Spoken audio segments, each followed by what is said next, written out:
Assalamualaikum warahmatullahi wabarakatuh. Alhamdulillahirabbil alamin wa bihi nasta'in wa ala umurid dunya waddin. Assalatu wassalamu ala asrofil anbiya'i wal mursalin sayyidina wa maulana Muhammadin wa ala alihi wa sahbihi wa barik wasallim. Amma ba'du.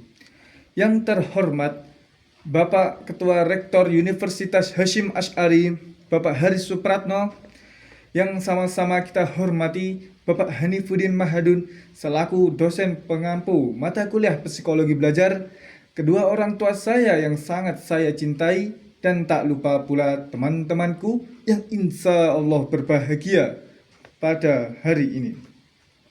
Berdirinya saya di sini ingin menyampaikan atau ingin menjelaskan peta imajinasi yang bertema peran, urgensi, dan cakupan psikologi pembelajaran pendidikan agama Islam.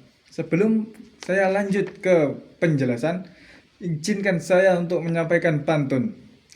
Janganlah ambil rambutan yang masih muda, rasanya masam, tak berarti duduk sendiri teringat dia kisah cinta yang sudah mati.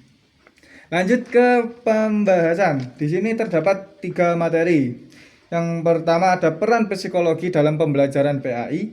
Yang kedua urgensi psikologi pembelajaran PAI. Yang terakhir cakupan pembahasan psikologi pembelajaran PAI. Yang pertama, yakni peran psikologi dalam pembelajaran PAI. Psikologi belajar termasuk psikologi pembelajaran PAI memang megang peran penting dalam penerapan, dalam penciptaan proses pembelajaran yang efektif.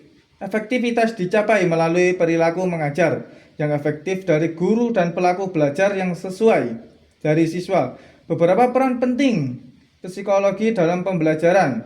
Yang pertama, memahami prinsip dan teori pembelajaran. Yang kedua, memilih metode pembelajaran dan pengajaran yang kondusif. Yang ketiga, menetapkan tujuan pembelajaran. Yang keempat, menciptakan situasi pembelajaran.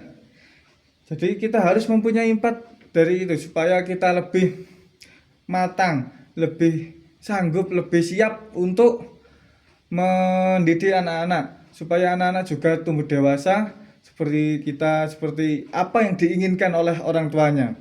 Jika bisa, jangan sampai kita membuat kecewa, merasa tidak bisa untuk mendidik.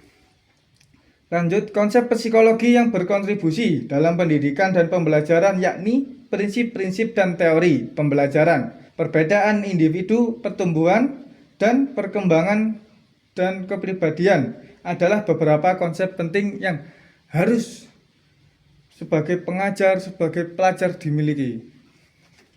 Lanjut ke B, urgensi psikologi pembelajaran pendidikan agama Islam.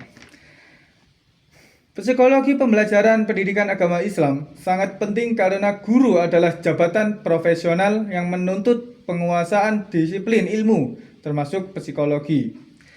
Yang pertama, memahami perbedaan individu. Psikologi membantu guru memahami bahwa setiap siswa berbeda, termasuk dalam hal respon terhadap situasi belajar, pembawaan, inteligensi, dan kepribadian. Jadi psikologi pembelajaran ini membantu guru untuk melihat siswa itu berbeda-beda, entah itu sifatnya, pola pikirnya, gaya bahasa bicaranya. Jadi kita harus bisa menyelaraskan itu semua. Lanjut, tugas profesional guru. Pengetahuan psikologi pembelajaran pendidikan agama Islam membantu tugas-tugas guru dalam melaksanakan proses pembelajaran secara berdirinya untuk pengembangan potensi peserta didik secara maksimal. Yang ketiga, untuk siapa pengetahuan ini diperlukan? Tidak hanya calon guru dan guru PAI, tetapi juga dosen, orang tua, dan instruktur di lembaga pendidikan pelatihan memerlukan pengetahuan tentang psikologi pembelajaran. Jadi psikologi pembelajaran ini memang sangat penting, makanya diberi judul urgensi psikologi pembelajaran PAI karena penting tidak hanya untuk calon guru, tidak hanya untuk dosen, tetapi juga orang tua, staf kantor. Itu juga memerlukan pelatihan psikologi pembelajaran. Lanjut ke yang terakhir, yakni C, Cakupan pembahasan psikologi pembelajaran PAI. Psikologi pembelajaran PAI adalah disiplin ilmu psikologi khusus yang membahas aspek-aspek ilmu psikologi, yang membahas aspek-aspek perilaku manusia yang terlibatkan dalam pembelajaran pendidikan agama Islam. Pembelajaran dalam PAI menggunakan prinsip-prinsip umum proses pembelajaran namun dikemas secara Islam. Masalah belajar merupakan pokok bahasan yang sentral dan vital, tetapi masalah mengajar dan perilaku dalam proses pembelajaran juga dibahas secara mendalam. Pembahasan teori-teori belajar dan mengajar juga termasuk dalam cakupan makna erat kaitannya dengan psikologi. Jadi susahnya ketika mengajar, ketika belajar di psikologi ini juga dibahas. Kita diberikan cara, diberikan plan, diberikan masukan supaya kita siap, supaya kita bisa untuk menjadi seorang guru. Ya, sekian presentasi dari saya. Mohon maaf apabila ada salah kata. Naik perahu bersama teman, menyeberangi sungai yang airnya jernih.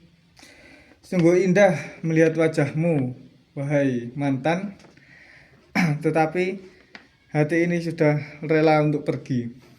Sekian presentasi dari saya. Wassalamualaikum warahmatullahi wabarakatuh.